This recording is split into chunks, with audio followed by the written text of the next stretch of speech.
So J. Tim Raymond, tell me about this show. What's it called, and how does the artwork that you have now fit into that? This is the show up at the JCC Benderson in North Buffalo. It's called Awash. And originally the phrase was awash with schemes, which comes from a book I read called From Here on Down, It's Uphill All the Way, or something like that. Richard Farina, and it was a line from his novel. So the show is a recent painting and mixed media. It comes out of a concern for making uh, bargains with the human race, really expedient bargains. So a lot of it has to do with what is a wash, and metaphorically, and the paintings just kind of tend to environmental disassociation in a way.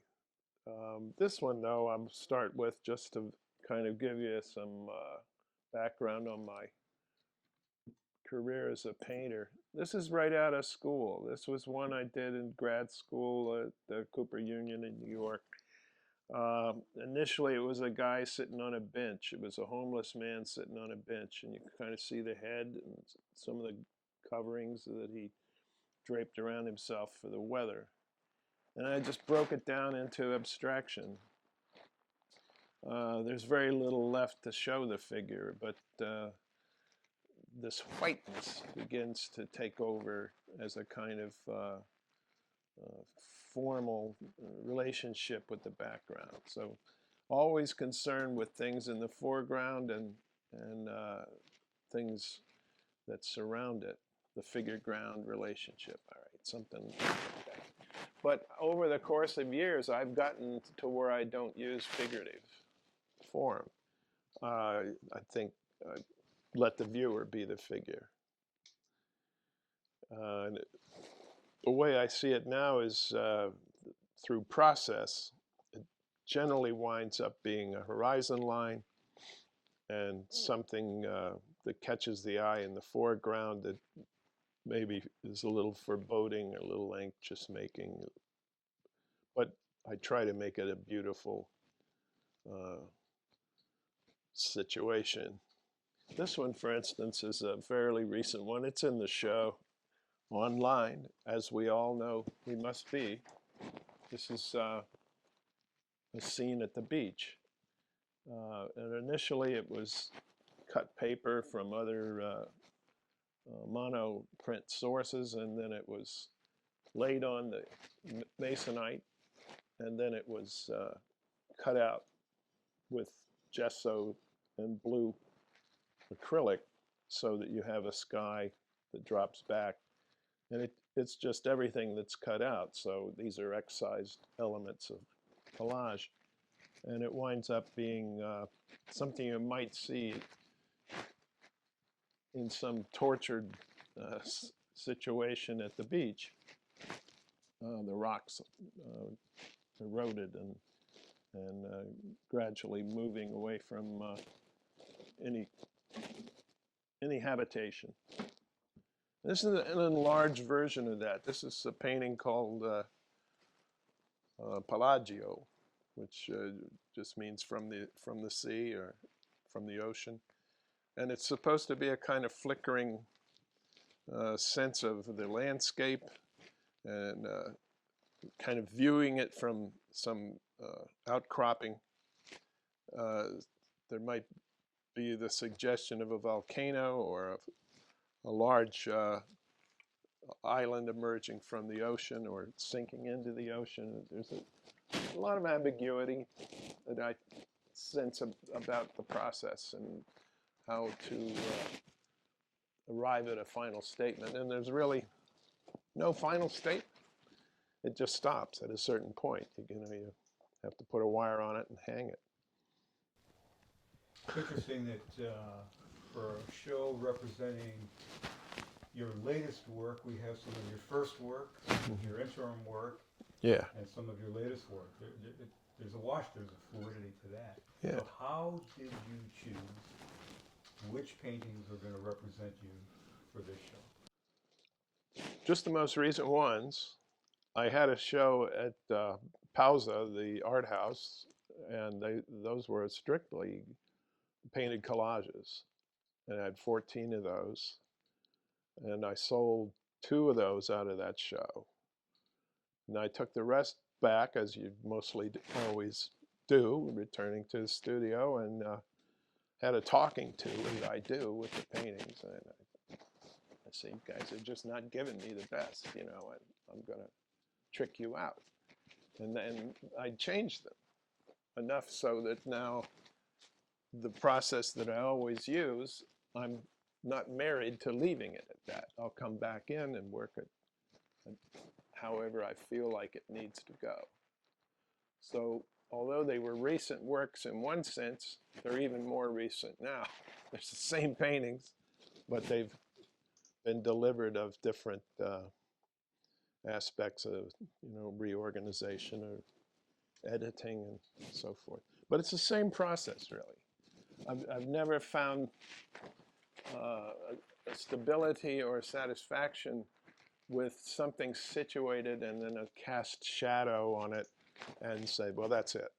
You know, that there always has to be some flummox going on, something that the viewer can maybe look at twice. And I think that's the measure of decent artwork. At least you come back and look at it, you look at it a second time rather than just blink, blink, blink, blink, blink. So in terms of showing work now, I just use everything that I have. This one being a much larger piece uh, is a rarity because human scale sort of establishes an energy. And if you go beyond a certain scale with the things that I want to see in the painting, they drift away from that control. So you can only look at it at a certain distance. Now, I have in the past done huge paintings, but they were never satisfactory to me. They seemed cartooned or they seemed exaggerated for the sake of scale. So I find myself either working small like this or at the most 40 inches on a side, maybe 40 by 60. I work a lot on hollow core doors that I find in the street.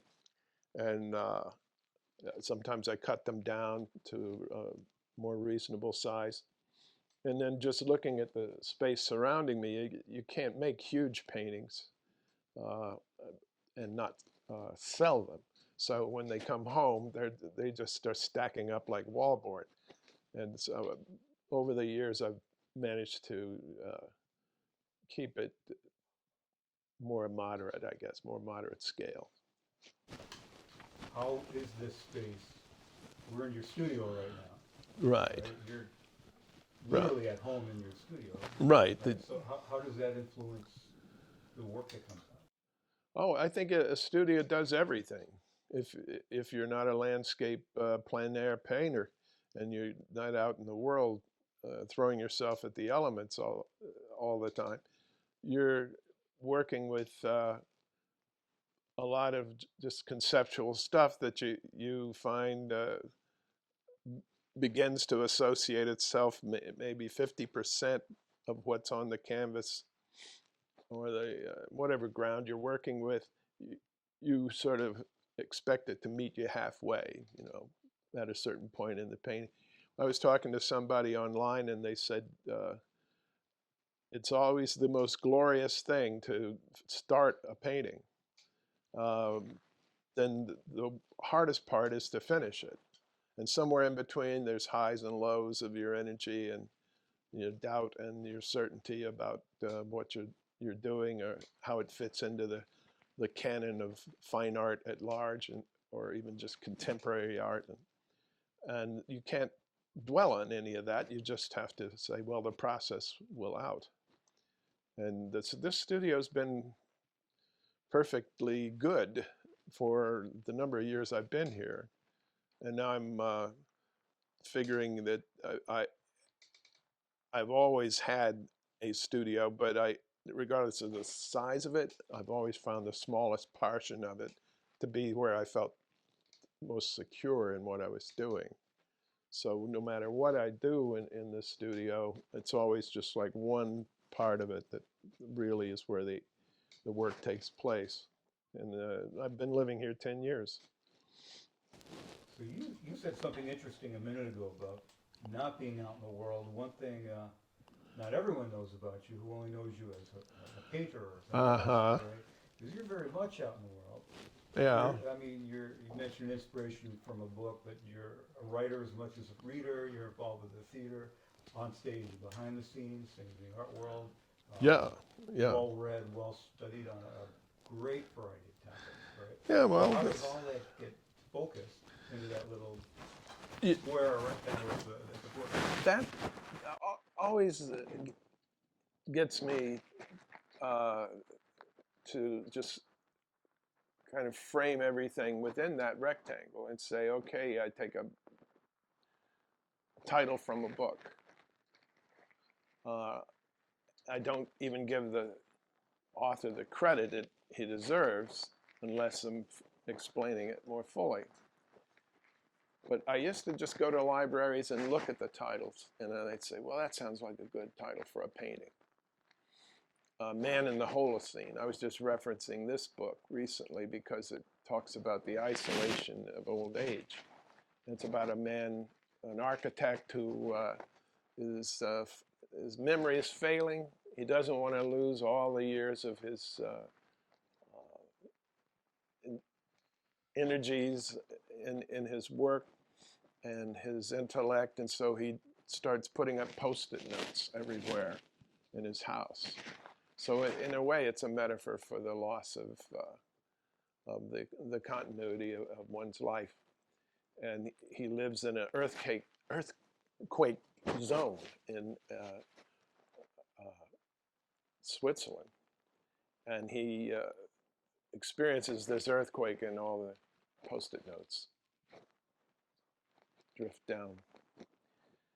And so it's a compelling story, and I used Man in the Holocene, which is the Anthropocene era that we call ourselves for having stood on 2 feet rather than 4.